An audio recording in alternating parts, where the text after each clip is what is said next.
رونو مجلس دا قرآن شریف تے نو دا قرآن شریف متعلق یو څو ضروری خبر درته کوم.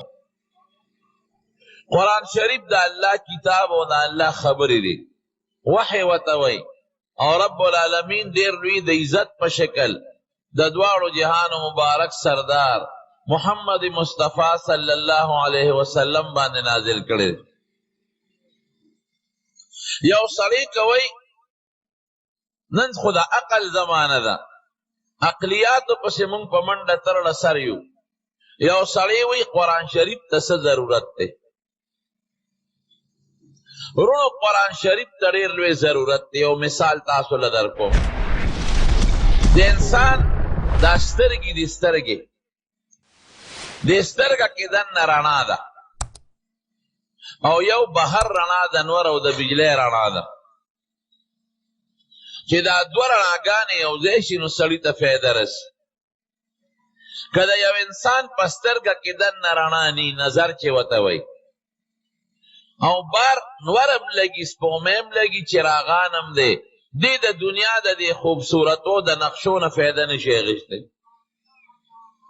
او که د یو سړي دننه په سترګو کې رڼا شته، سترګې جوړې دي، نظر یې ښه تیز دی او ښه برابر دی، او بار رڼا نشته، تیاره ده، نه سپوږمۍ شته او نه نور شته او نه بجلي شته، اوس دننه رڼا شته، سترګې غړۍ، بهر رڼا نشته، بیا هم د دنیا د نقشو نه او د دنیا د الله د دې نظارو نه فایده نشي اخیستی. دی به کله فایده اخلي؟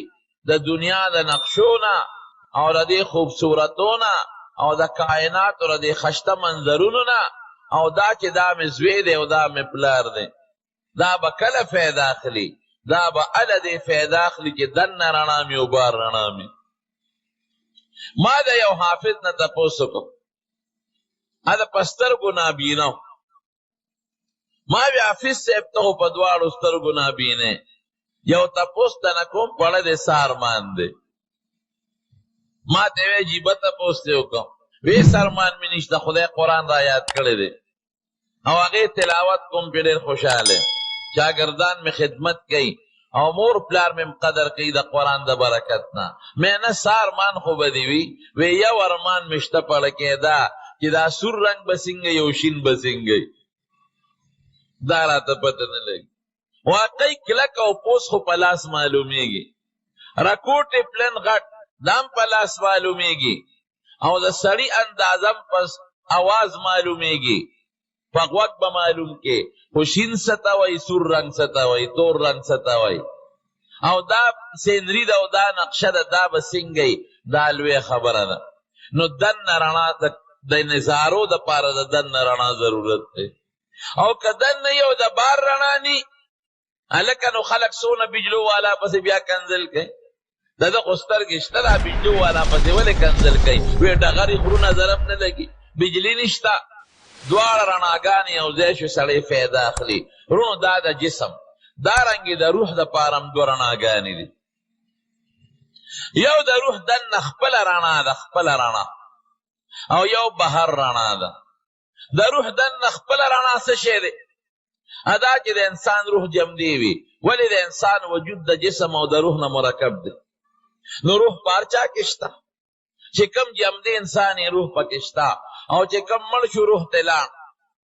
چې روح پکې وي نو خلک وی پلان کې صاحب بالښت هم ورته اچوي، ایئر کنډیشن هم ورته ازادوي، په سر ورته لاسونه مږدي او عزت او قدر هم کوي. خو که روح ته ووت نو بیا ورته خلک مړی وایي، بیا ورته نه څوک بالښت ایږدي او نه ورته بیا څوک ایئر کنډیشن کولاوي، او نه په کور کې هغه عزت او قدر وي، بیا ورسره څه چل کوي، څومره زر چې کیریږي خاورو ته سپاري.